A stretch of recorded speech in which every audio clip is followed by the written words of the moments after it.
Inscreva-se no canal O Tempo e mude a sua visão do mundo, através do conhecimento. Clique no sininho para receber o aviso de novos vídeos. Canal O Tempo, é tempo de mudar. Pai Rico, Pai Pobre. Por Robert Kiyosaki. Capítulo 5. Lição 4, a história dos impostos e o poder da sociedade. Anônima. Lembro-me de ter ouvido na escola a história de Robin Hood. Meu professor pensava que fosse uma maravilhosa história de um herói romântico, tipo Kevin Costner, que roubava dos ricos para dar aos pobres. Meu pai rico não via Robin Hood como um herói. Ele o chamava de bandido. Robin Hood pode ter desaparecido há muito tempo, mas seus seguidores perduram. Quantas vezes ouço as pessoas dizerem, porque os ricos não pagam por isso? Ou os ricos deveriam pagar mais impostos para atender à pobreza? Essa ideia de Robin Hood, ou de tirar dos ricos para dar aos pobres, é que provoca os maiores sofrimentos para os pobres e para a classe média. A razão pela qual a classe média paga impostos tão pesados está no ideal de Robin Hood. Na verdade, os ricos não são tributados. É a classe média que paga pelos pobres, especialmente a classe média alta instruída. Novamente, para entender bem como tudo acontece, precisamos adotar uma perspectiva histórica. Precisamos conhecer a história dos impostos. Meu pai, muito instruído, era especialista em história da educação, já meu pai rico se tornou um especialista na história dos impostos. Pai Rico explicou a Mike e a mim que originalmente na Inglaterra e nos Estados Unidos não havia impostos. De vez em quando eram lançados impostos eventuais para financiar guerras. O rei ou o presidente anunciavam o acontecido e convocavam todos para rachar a despesa. Impostos foram lançados na Grã-Bretanha para financiar as lutas contra Napoleão de 1799 a 1816 e nos Estados Unidos para financiar a Guerra Civil entre 1861 e 1865. Em 1874, a Inglaterra instituiu um imposto de renda permanente para seus cidadãos. Em 1913, o imposto de renda se tornou permanente nos Estados Unidos com a adoção da 16ª emenda à Constituição. Durante certo tempo, os americanos eram contrários aos impostos. Foi o excessivo imposto sobre o chá que levou ao famoso Tea Party no porto de Boston, um incidente que ajudou a desencadear a Guerra Revolucionária. Foram necessários cerca de 50 anos, tanto na Inglaterra quanto nos Estados Unidos, para se consolidar a ideia de um imposto de renda rotineiro. O que esses dados históricos não revelam é que em ambos os casos, os impostos foram inicialmente lançados sobre os ricos. Era isso o que Pai Rico queria que Mike e eu entendêssemos. Ele explicou que a ideia de impostos se tornou popular e foi aceita pela maioria, divulgando-se aos pobres e à classe média que os impostos estavam sendo criados para punir os ricos. Foi assim que as massas votaram a favor da lei e ela se tornou constitucionalmente legal. Embora fosse imaginada para punir os ricos, na realidade acabou punindo aquelas pessoas que votaram a seu favor, isto é, os pobres e a classe média. Quando o governo sentiu o gosto do dinheiro, seu apetite aumentou, disse Pai Rico. Seu pai e eu somos exatamente os opostos. Ele é um burocrata do governo, eu sou um capitalista. Quanto mais ele gasta e quanto mais gente ele contrata, maior será sua organização. No governo, quanto maior sua organização, mais ele será respeitado. Por outro lado, dentro de minha organização, quanto menos gente eu contratar e quanto menos eu gastar, mais respeito obterei de meus investidores. E por isso que não gosto de gente do governo. Eles têm objetivos diferentes daqueles da maioria dos homens de negócios. À medida que o governo cresce, mais e mais dólares, saídos dos impostos, serão necessários para sustentá-lo. Meu pai instruído acreditava sinceramente que o governo deveria ajudar as pessoas. Gostava de John F. Kennedy e, especialmente, da ideia do Corpo da Paz. Gostava tanto dessa ideia que ele e mamãe trabalharam para o Corpo da Paz treinando voluntários para a Malásia, Tailândia e Filipinas. Ele sempre lutava por doações adicionais e aumentos no orçamento de modo que pudesse contratar mais gente, tanto no seu cargo no Departamento de Educação quanto no Corpo da Paz. Essa era sua função. Desde meus 10 anos de idade, ouvia meu pai rico dizer que os funcionários do governo eram um bando de ladrões preguiçosos, e meu pai pobre falava que os ricos eram bandidos gananciosos que deveriam ser obrigados a pagar mais impostos. Ambos os lados tinham argumentos válidos. Era difícil trabalhar para um dos maiores capitalistas da cidade e chegar à casa onde o pai era um destacado líder do governo. Não era fácil saber em quem acreditar. Contudo, quando você estuda a história dos impostos, aparece uma perspectiva interessante. Como já disse, a aprovação dos impostos só foi possível porque As massas acreditavam na teoria Robin Hood da economia, que era tirar dos ricos para distribuir aos demais. O problema é que o apetite do governo por dinheiro era tão grande que logo os impostos precisaram ser lançados sobre a classe média e daí ir descendo. Os ricos, por outro lado, viram nisso uma oportunidade. Eles não jogam pelas mesmas regras. Como já disse, os ricos já sabiam sobre as sociedades anônimas que se tornaram populares na época das navegações.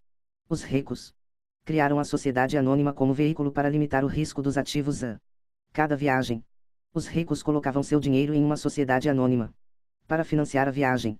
A sociedade anônima, então, contratava uma tripulação para ir ao novo mundo em busca de tesouros. Se a embarcação se perdesse, a tripulação perdia a vida, mas a perda para os ricos se limitava apenas ao dinheiro investido em cada viagem. O diagrama que se segue mostra como a estrutura da sociedade anônima fica fora de sua demonstração pessoal de renda e de seu balanço. Como os ricos jogam. É o conhecimento do poder da estrutura legal da sociedade anônima que dá aos ricos uma grande vantagem sobre os pobres e a classe média. Tendo dois pais a me ensinar, um socialista e o outro capitalista, rapidamente percebi que a filosofia dos capitalistas tinha mais sentido financeiro para mim. Tinha a impressão de que os socialistas, em última análise, puniam a si próprios, em decorrência de sua falta de instrução financeira. Não importa o que inventasse a turma do tire dos ricos, os ricos sempre encontravam uma forma de passá-la para trás. E desta forma os impostos acabaram onerando a classe média. Os ricos passaram para trás os intelectuais, somente porque aqueles entendiam o poder do dinheiro, um tema não abordado pela escola. Como os ricos passaram para trás os intelectuais. Quando o imposto tire dos ricos foi implementado, o dinheiro começou a fluir para os cofres do governo. Inicialmente as pessoas ficaram felizes. O dinheiro foi repassado para os funcionários do governo e para os ricos. Foi para os funcionários na forma de empregos e aposentadorias. Foi para os ricos quando as empresas receberam contratos do governo. O governo se tornou uma grande fonte de dinheiro, mas o problema era a administração fiscal desses recursos. Na verdade, não havia recirculação. Em outras palavras, a política do governo, se você fosse um burocrata estatal, era evitar ter excesso de dinheiro. Se não conseguisse gastar a verba recebida, você se arriscava a perdê-la no próximo orçamento. Certamente, não haveria reconhecimento para você se fosse eficiente. Os homens de negócio, por outro lado, são recompensados pelo dinheiro que sobra e são reconhecidos por sua eficiência. À medida que este ciclo de despesas públicas crescentes continuava, a demanda por dinheiro aumentava e a ideia de tire dos ricos se ajustava. Agora para incluir níveis de renda mais baixos, chegando aos que tinham votado em favor dos impostos, os pobres e a classe média. Os verdadeiros capitalistas aplicavam seus conhecimentos financeiros para simplesmente encontrar uma maneira de escapar. Eles se voltaram para a proteção de uma sociedade anônima. Uma sociedade anônima protege os ricos. Mas o que muita gente desconhece é que uma sociedade anônima não é algo concreto, no sentido literal do termo. Uma sociedade anônima é simplesmente uma pasta de arquivo com alguns documentos legais, que descansa no escritório de um advogado e está registrada em um órgão público. Não é um edifício com o nome de uma empresa. Não é uma fábrica ou um grupo de pessoas. Uma sociedade anônima é simplesmente um documento legal que cria um corpo jurídico sem alma. A fortuna dos ricos estava novamente protegida. Mais uma vez as sociedades anônimas se tornaram populares depois que as leis do imposto de renda permanente foram aprovadas. Porque a alíquota do imposto de renda sobre as sociedades anônimas era menor do que as vigentes sobre as pessoas físicas. Além disso, como foi mostrado anteriormente, certas despesas poderiam ser descontadas da renda tributável da sociedade anônima. Esta guerra entre os que têm e os que não têm se mantém há centenas de anos. É a turma do tire dos ricos contra os ricos. A batalha é travada sempre que são discutidas leis, e continuará sempre. O problema é que as pessoas que perdem não têm informação. Se elas entendessem a maneira como os ricos jogam, também poderiam jogar. Então estariam a caminho de sua independência financeira. É por isso que me arrepio toda vez que ouço um pai aconselhar seu filho a estudar para poder conseguir um bom emprego seguro. Um empregado com um emprego bom e seguro não tem escapatória. O americano comum de hoje trabalha de 5 a 6 meses para o governo, antes de ter conseguido o suficiente para pagar seus impostos. Em minha opinião, isso é tempo demais. Quanto mais arduamente você trabalha, tanto mais você paga ao governo. E por isso que acredito que a ideia de tire dos ricos acaba sendo um tiro pela culatra para aqueles que a votaram. Toda vez que as pessoas tentam punir os ricos, estes não apenas não obedecem, como reagem. Eles têm o dinheiro, o poder e a intenção de mudar as coisas. Não ficam sentados e pagam voluntariamente mais impostos, ao contrário, buscam maneiras de minimizar sua carga tributária. Contratam advogados e contadores competentes e convencem os políticos a mudar as leis ou a criar artifícios legais. Eles têm os recursos para fazer mudanças. O Código Tributário dos Estados Unidos também oferece outras formas de elidir os impostos. Muitos desses instrumentos estão à disposição de qualquer um, mas são em geral os ricos que tiram proveito deles porque cuidam de seus negócios. Por exemplo, 1031 é um jargão para a seção 1031 do Código da Receita Federal, que permite a um vendedor adiar o pagamento dos impostos sobre o ganho de capital resultante da venda de um imóvel se este for trocado por um imóvel mais caro. Se você continuar aumentando seu patrimônio mediante a troca de imóveis, seus ganhos não serão tributados, enquanto você não liquidar a transação. As pessoas que não se beneficiam desta poupança de impostos, permitida legalmente, estão perdendo uma grande oportunidade de aumentar sua coluna de ativos. Os pobres e a classe média não têm os mesmos recursos. Eles ficam sentados e deixam que o governo espete em seus braços as agulhas para a doação de sangue. Atualmente fico chocado com o número de pessoas que pagam mais impostos ou aplicam menos deduções simplesmente porque têm medo do governo. E sei como um agente tributário do governo pode ser apavorante e intimidante. Tenho amigos cujos negócios foram fechados e destruídos, para só depois descobrirem que se tratava de um erro do governo. Eu percebi isso. Mas o preço de trabalhar de janeiro a meados de maio é um preço muito alto para essa intimidação. Meu pai pobre nunca se rebelou. Nem meu pai rico. Este foi apenas mais esperto, e usou as sociedades anônimas, o maior segredo dos ricos. Você lembrará a primeira lição que aprendi com meu pai rico. Eu era um garoto de 9 anos que teve que sentar e esperar até que ele resolvesse falar comigo. Frequentemente sentei em seu escritório esperando que ele me atendesse. Ele me ignorava propositalmente. Queria que eu reconhecesse seu poder e desejasse ter um dia esse mesmo poder. Durante todos os anos que estudei e trabalhei com ele, sempre me lembrou que conhecimento é poder. E, com o dinheiro vem mais poder, o que exige o conhecimento certo para mantê-lo e fazê-lo se multiplicar. Sem esse conhecimento, o mundo arrasta você. Pai rico sempre recordava, a mim e a Mike, que o maior tirano não era o patrão ou o supervisor, mas o homem dos impostos. Se você deixar, o homem dos impostos sempre tirará mais de você. A primeira lição relativa a fazer o dinheiro trabalhar para mim, em vez de trabalhar pelo dinheiro, tem na verdade tudo a ver com poder. Se você trabalha pelo dinheiro, está cedendo o poder a seu empregador. Se seu dinheiro trabalha para você, você mantém e controla o poder. No momento em que adquirimos esse conhecimento do poder do dinheiro, trabalhando para nós, Pai rico quis que nos tornássemos financeiramente espertos e não deixássemos os tiranos nos intimidarem. Você precisa conhecer as leis, a forma como funciona o sistema. Se for ignorante, é fácil ser intimidado. Se você sabe do que está falando, tem uma chance de vencer. E por isso que ele pagava tanto a advogados e contadores especialistas em tributação. Era menos dispendioso pagar-lhes do que pagar ao governo. A melhor lição que me deu, e que apliquei a maior parte de minha vida, é: seja esperto e você não será oprimido. Ele conhecia a lei porque era um cidadão respeitador das leis. Se você sabe que está certo, você não terá receio de se defender. Mesmo se você estiver indo contra Robin Hood e seu bando. Meu pai instruído sempre me incentivou a conseguir um bom emprego em uma grande empresa. Ele falava das vantagens de subir na hierarquia empresarial. Ele não entendia que dependendo apenas do contra-cheque de um patrão eu seria uma vaca dócil pronta a ser ordenhada. Quando contei a meu pai rico o conselho de meu pai pobre, ele deu uma risadinha. Por que não ser dono da hierarquia? Foi tudo o que disse. Eu era garoto e não entendia o que meu pai rico queria dizer com tornar-me dono de minha empresa.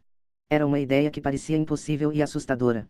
Embora a ideia me empolgasse, minha juventude não me permitia vislumbrar a possibilidade de que adultos trabalhassem, algum dia, para uma empresa da qual eu era o dono. O importante é que se não fosse por meu pai rico, eu teria provavelmente seguido o conselho de meu pai instruído. Foi apenas a lembrança ocasional de meu pai rico que manteve viva a ideia de eu vir a ter minha própria empresa e me fez seguir um caminho diferente. Quando eu já estava com 15 ou 16 anos, sabia que não podia continuar a trajetória que meu pai instruído recomendava. Não tinha ideia de como fazer, mas estava disposto a Não seguir na direção em que a maioria de meus colegas se encaminhava. Essa decisão mudou minha vida. Não foi antes de eu chegar aos 20 e poucos anos que o conselho de meu pai rico começou a fazer sentido. Tinha saído da marinha e estava trabalhando na Xerox. Ganhava muito bem, mas cada vez que olhava para o contra-cheque me sentia desapontado. As deduções eram tão grandes e, quanto mais eu trabalhava, maiores elas eram. Na medida em que eu era bem-sucedido, meus chefes falavam de promoções e aumentos. Era lisonjeador, mas podia ouvir pai rico sussurrando em meu ouvido: para quem você está trabalhando? Quem? Você está enriquecendo. Em 1974, ainda estava na Xerox, criei minha primeira sociedade anônima e comecei a cuidar de meu negócio. Já havia alguns ativos em minha coluna de ativos, mas agora estava determinado a focar um mercado maior.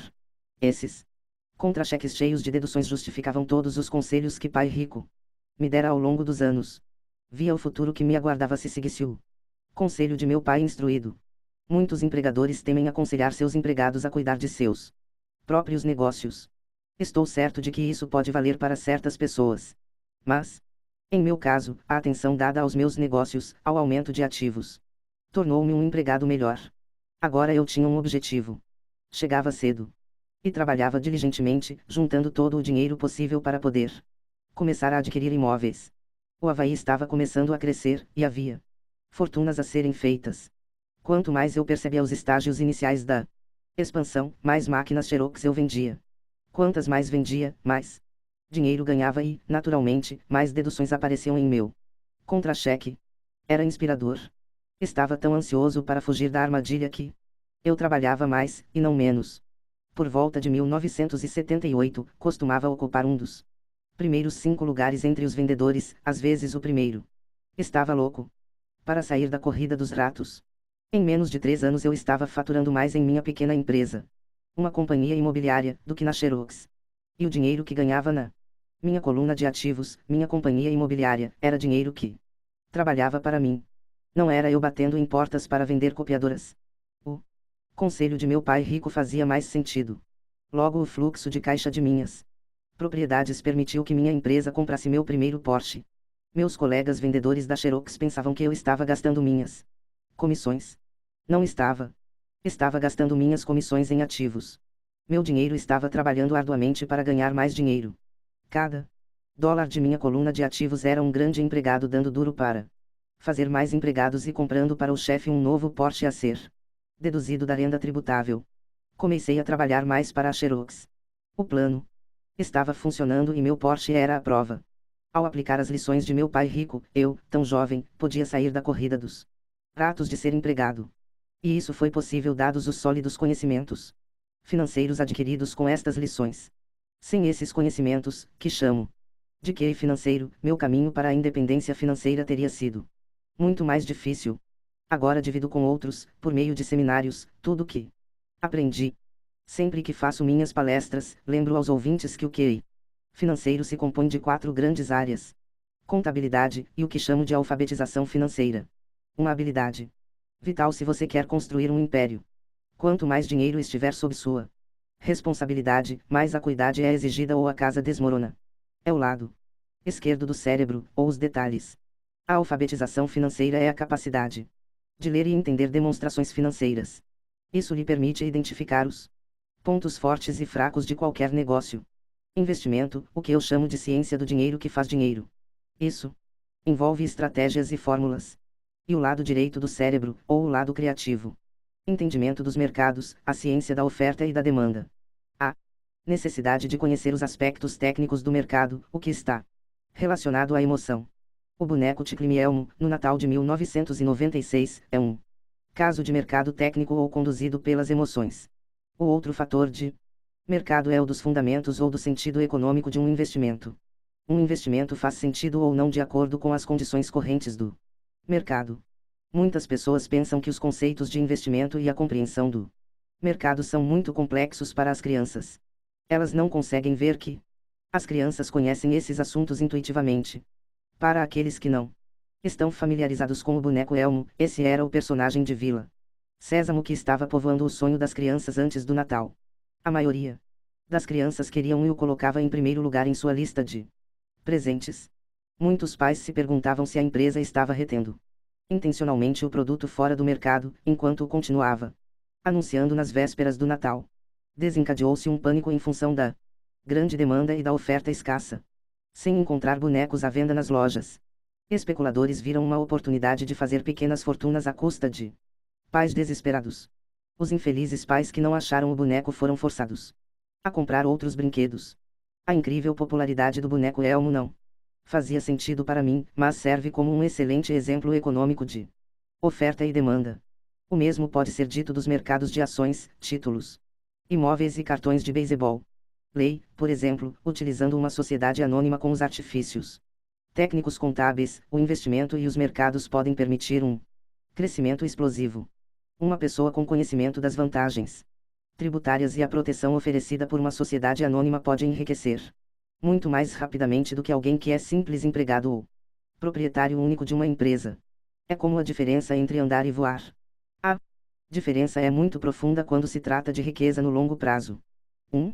Vantagens tributárias. Uma sociedade anônima pode fazer muitas coisas que a pessoa física não pode, como pagar despesas antes de pagar impostos. Isto é uma especialização muito empolgante, mas não necessária, a menos que você tenha grandes ativos ou uma empresa. Os empregados ganham e o imposto é descontado na fonte, assim eles têm que tentar sobreviver com o que sobra. Uma sociedade anônima fatura, gasta tudo o que pode e paga imposto sobre o que sobra. E uma das principais brechas tributárias de que se valem os ricos. E fácil constituí-las e não são dispendiosas se seus próprios investimentos geram um bom fluxo de caixa. Por exemplo, se você é dono de sua sociedade anônima, suas férias podem ser reuniões do conselho no Havaí, prestações do carro, seguros, consertos são despesas da sociedade. A mensalidade da academia de ginástica é uma despesa da sociedade. A maioria das refeições em restaurante pode ser considerada como despesa. E assim por diante, mas faça-o legalmente antes de pagar o imposto. 2. Proteção contra processos judiciais. Vivemos em uma sociedade litigiosa. Todos querem uma parte de seu dinheiro. Os ricos escondem boa parte de sua fortuna por meio de sociedades anônimas e fundos fiduciários para proteger seus ativos dos credores. Quando alguém processa uma pessoa rica, depara-se frequentemente com camadas de proteção legal e descobre, finalmente, que a pessoa rica não possui, de fato, nada. Os ricos controlam tudo, mas não possuem nada. Os pobres e a classe média tentam ser donos de tudo e o perdem para o governo ou para outros cidadãos que gostam de processar os ricos. Eles aprenderam com a história de Robin Hood. Tire dos ricos, dê aos pobres. Não é o objetivo deste livro entrar nos detalhes da propriedade de uma sociedade anônima. Mas se você possui qualquer tipo de ativo legítimo, eu sugeriria que você pensasse, o mais rápido possível, em saber mais a respeito dos benefícios e da proteção oferecidos por uma sociedade anônima. Há muitos livros sobre o assunto que lhe mostrarão até os passos necessários para formar uma sociedade anônima. Um livro em especial, em Candy Grow oferece conhecimentos importantes sobre o assunto. O QI financeiro é na verdade a sinergia de várias habilidades e talentos. Mas eu diria que é uma combinação das 4 habilidades técnicas mencionadas anteriormente, o que constitui a inteligência financeira básica. Se você aspira a uma grande fortuna, é a combinação dessas habilidades que amplificará a sua inteligência financeira. Em resumo, os ricos com as pessoas que sociedades anônimas trabalham para empresas. 1. Ganham L. Ganham. 2. Gastam 2. Pagam impostos. 3. Pagam impostos 3. Gastam. Como parte de sua estratégia financeira geral, recomendamos firmemente que você agrupe seus ativos sob o manto de uma sociedade anônima.